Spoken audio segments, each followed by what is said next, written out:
2 years after the original Call of Duty Warzone dropped into the Battle Royale arena, its sequel, Warzone 2.0, has arrived with a new map and some enticing new game modes. Or at least it would offer those things if network and server issues weren't preventing me from playing a clean full match since its launch on Wednesday. That could just be the typical release window woes, and I'll be holding off on my full scored review until things have had a chance to settle and I've played more. Anyone looking to dive in over the weekend should definitely be prepared for a bumpy landing.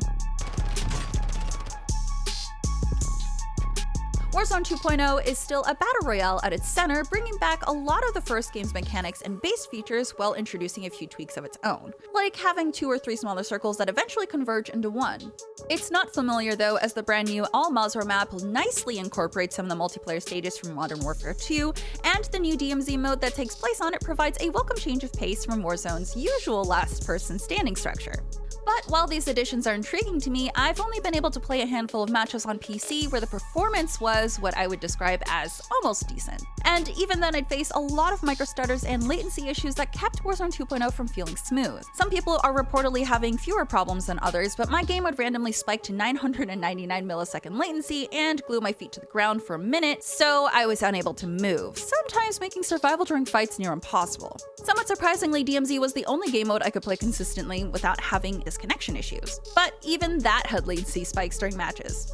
DMZ is the new loot and extract sandbox mode, no doubt inspired by the success of games like Escape from Tarkov, and it's really fun and refreshing to play actually between battle royale matches. Being able to fight big groups of NPCs and infiltrate strongholds with my teammate while also keeping an eye on potential enemy players running towards us was pretty exciting. It kept me on my toes in a different way from the usual battle royale mode, and made me want to jump back into the Al-Mazrah map to get some more loot and keys to unlock strongholds again and again. That appeal could partially be because the battle royale mode itself is currently the most frustrating one to try and play. Matches contain the same whopping cap of up to 150 players total in each mode: solos, duos, trios, or quads. However, a lot of the time my lobbies didn't fill up enough to launch, so people would get impatient and leave before they did. That meant most of my time trying to play a battle royale match became a never-ending cycle of queuing and re-queuing to try to find a server that would actually fire.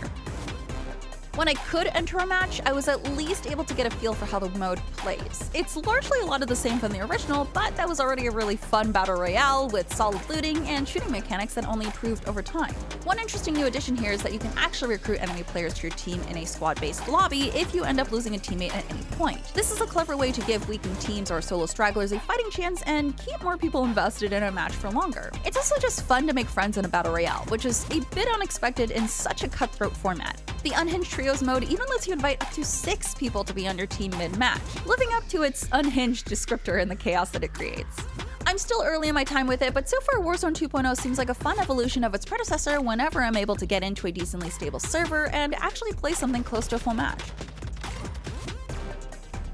I already feel the pull of the new DMZ mode in particular, but I just haven't been able to play enough yet to find out if that feeling will last. I have had more disconnects and latency issues than any actual game time, with release instability still persisting as we head into the weekend. Hopefully Warzone 2.0 servers and desync issues can be resolved soon so I can, actually play more of it, and I'll be back with my final scored review in the next week or two. But in the meantime, for more information on Warzone 2 and any tips and tricks, be sure to stay right here at IGN.